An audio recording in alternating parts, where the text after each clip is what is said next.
Pourquoi 90% des infoproduits flop, échouent avant même d'être lancés? Donc, si tu as cliqué sur cette vidéo, c'est probablement que tu es en train de lancer un infobiz, que tu as déjà foiré un infobiz, que tu es dans l'infobiz et que ça fonctionne. Tant mieux pour toi. Bravo. Ou que tu veux lancer un infobiz. Aujourd'hui, pour la première vidéo de cette chaîne, on va breakdown ensemble les facteurs d'échec de ceux qui foirent leur lancement. Et c'est vraiment plus con que ce que l'on pense. Je vous ai préparé un petit cours aujourd'hui pour breakdown finalement les trois raisons pour lesquelles ton infoproduit va flopper. Et la checklist pour l'éviter. Eh ouais, je te donne la solution, je suis pas un enculé.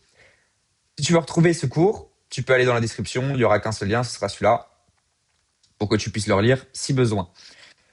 Néanmoins, on va quand même le breakdown ensemble. Donc prends le temps, ça vaudra mieux que de le relire comme un con. Donc, la plupart des gens qui lancent un infoproduit passent des mois à construire quelque chose. Ils travaillent, ils peaufinent, ils lancent. Beaucoup peaufinent trop. On s'en branle un peu. Pas parce que le produit est mauvais, pas parce qu'ils sont incompétents, pas parce que c'est des brels en marketing, pas parce que ils sont complètement neuneux. C'est pas le problème. Le problème, c'est qu'ils ont choisi un sujet de merde dès le départ. Et personne ne leur a dit, évidemment. Parce que généralement, si vous vous lancez, c'est peut-être que vous avez déjà acheté un infoproduit de quelqu'un d'autre et qui vous coach, de coach, de coach, de coach. Je l'ai écrit ici. En 2026, être coach, de coach, de coach, de coach, de coach, de coach, de coach, ça ne fonctionne plus. Le système pyramidal s'effondre un petit peu. En témoigne Antoine Blanco. Euh, les trois erreurs qui tuent 90% des lancements avant même qu'ils commencent. C'est parti. Erreur numéro un. Tu lances dans une niche sans demande prouvée. Donc, tu te lances à la zub. OK? Dans d'autres termes. Je parle un peu comme un golemon, vous m'excuserez. Euh, le signe que d'être en ce cas, c'est que tu connais pas un seul créateur qui fait de l'argent avec ce sujet-là. Et généralement, c'est que tu t'es fait funnel sur un coach de coach de coach qui t'a dit ouais, mais t'inquiète, toi, t'es passionné par quoi? La pétanque. Ouais, bah tu vas faire un infoproduit. Comment devenir joueur pro de pétanque? Ouais, ouais, t'inquiète, ça marche, c'est backup par mes analystes closer data. Ouais, ouais, on est bac plus 5 mon cul, ouais, ouais, ouais. Donc, il faut backer en fait. Il faut faire des recherches. Il faut faire une recherche de marché.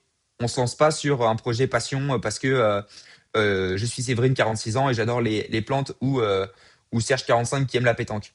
Donc si personne ne monétise déjà pas cette niche, c'est que tu as soit trouvé un Blue Ocean pépite infobiz de l'année, soit que tu vas tout droit dans le mur.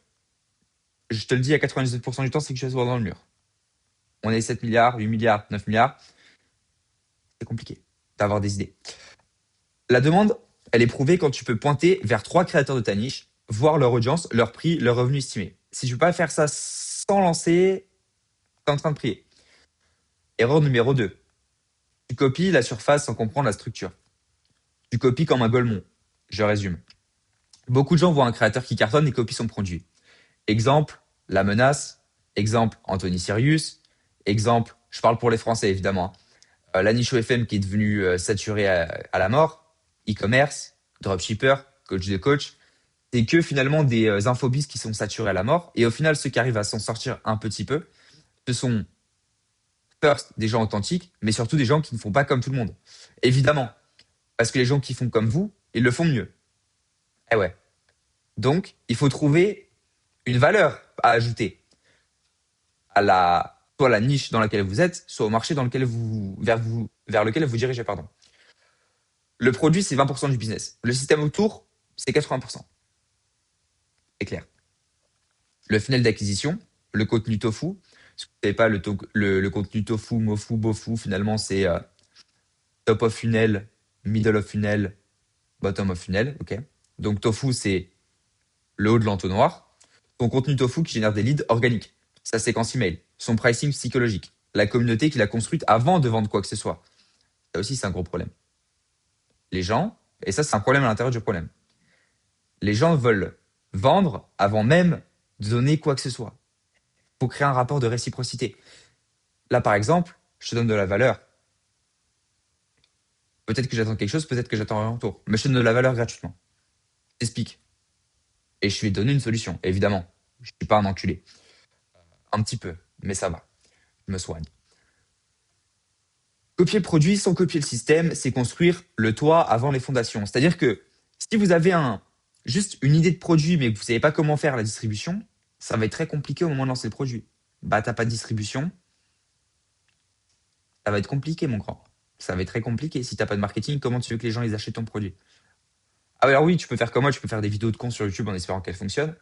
Mais si t'as pas de vraie stratégie et de vrais buts précis, et que c'est ton main business, pour le cas Clairvaux, c'est pas le cas pour moi, il faut construire des fondations solides. Il faut avoir ton système d'acquisition, ton système de conversion, tout qui soit prêt en temps et en heure. OK?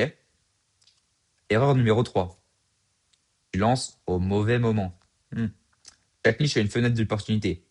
Ce que je disais au préalable par rapport à, par exemple, La Menace ou Anthony Cyrus avec OnlyFans, qui d'ailleurs ont changé de niche, soit les en passant. Euh, Chaque niche a une fenêtre d'opportunité. La niche SMMA a été en fait en 2021. Aujourd'hui, elle est saturée. Les créateurs établis ont des audiences 10 fois plus grandes que toi et des années de contenu d'avance. Eh ouais. Et puis eux, en plus, c'est pas la première niche qui fragasse. Donc généralement, c'est plus difficile pour toi quand tu peux pas vendre le Dream Lamborghini si tu as un produit de Goldman. La niche AI Automation était une grande opportunité en 2024. Vous avez des mecs comme Albert Holgard, si je dis pas de bêtises, qui sont dans le top 50 school avec school gratuite et qui fait sûrement plus d'argent avec le SaaS Vibe Codé qui revend à ses élèves en leur disant que ouais, non, mais c'est un tool, t'inquiète, c'est grâce à ça que tu vas faire des thunes. Et qui fait, il me semble, 90K de MRR avec son SaaS. Quand même, parler de iTicket ou ce qui s'ensuit, quoi. En 2026, elle se referme. Parce que maintenant, bah, à peu près tout le monde sait à se servir de l'IA.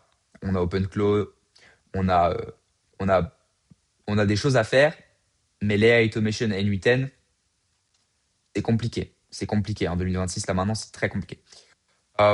Si tu lances trop tard, tu te bats contre des gens installés avec tous les avantages. Ce que je disais au préalable. Si tu te lances trop tôt, il n'y a pas encore assez d'argent dans le marché. C'est-à-dire que les gens ne sont pas prêts à écouter ton business model parce que tu es trop early. Et du coup, généralement, quand tu es trop early, les gens ils sont en mode ouais, mais non, mais ça va pas marcher ta gueule. Les gens sont un peu cons.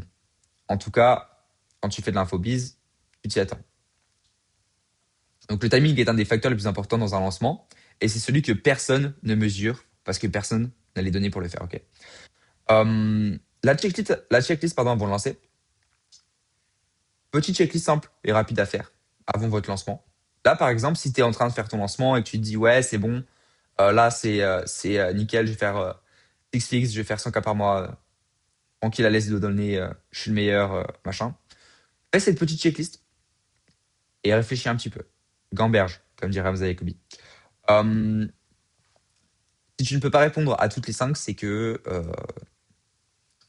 peut-être revoir un petit peu le lancement avant. Peut-être revoir un peu son produit. Peut-être revoir un peu son funnel. Est-ce que tu connais 3 créateurs qui font déjà de l'argent dans cette niche en ce moment? Pas il y a 2 ans, hein? Ok, tu me dis pas, oui, non mais il y a ce gars-là, il faisait ça il y a 2 ans, ça marchait de malade. Ouais, oui, il s'est passé 2 ans entre-temps et il le fait plus. Il y a peut-être une raison à ça. Pause. Avec des preuves publiques. Est-ce que tu connais leur prix exact? Est-ce que tu t'es fait diguer dans leur funnel pour comprendre les mécaniques qu'ils utilisent? Tofu, mofu, bofu. Est-ce que tu sais que c'est son top of funnel? Est-ce que tu sais ce que c'est son middle of funnel? Est-ce que tu sais ce que c'est son bottom of funnel? Et comment il convertit? Est-ce que tu as pris un appel avec ses closers? Est-ce que tu as fait la recherche de reverse engineering de tout ça? Question. Une question. Peut-être que tu l'as fait. Dans ce cas-là, bravo à toi. Rares sont ceux qui le font. Est-ce que tu comprends son funnel d'acquisition? Ce que je disais donc juste au préalable. Oui. Comment ils attirent des inconnus? Pas faux. Ok. Comment ils les convertissent? Bottom of funnel. Et quel contenu, surtout, leur génère des leads. Donc, évidemment, ce système de tofu, mofu, bofu, vous le retrouvez aussi dans votre canal d'acquisition, c'est-à-dire que c'est pas simplement un funnel, c'est aussi que votre contenu doit être séquencé en du contenu qui parle à tout le monde, et petit à petit, vous vous spécialisez vers votre niche, de plus en plus. OK?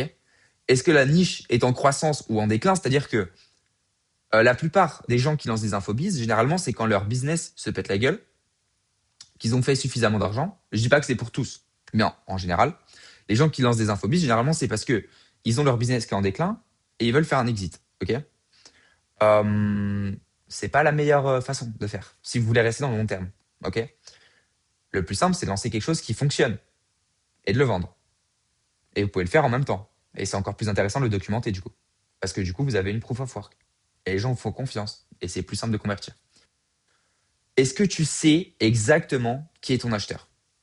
Son âge, ce qu'il a déjà essayé, pourquoi ça n'a pas marché, ce qui se dit la nuit avant de dormir, qui veut des Ukrainiennes à gros seins ou une Lamborghini, euh, ou aller prendre des photos avec des singes à Bali, avoir un Instagram stylé pour les copains en France.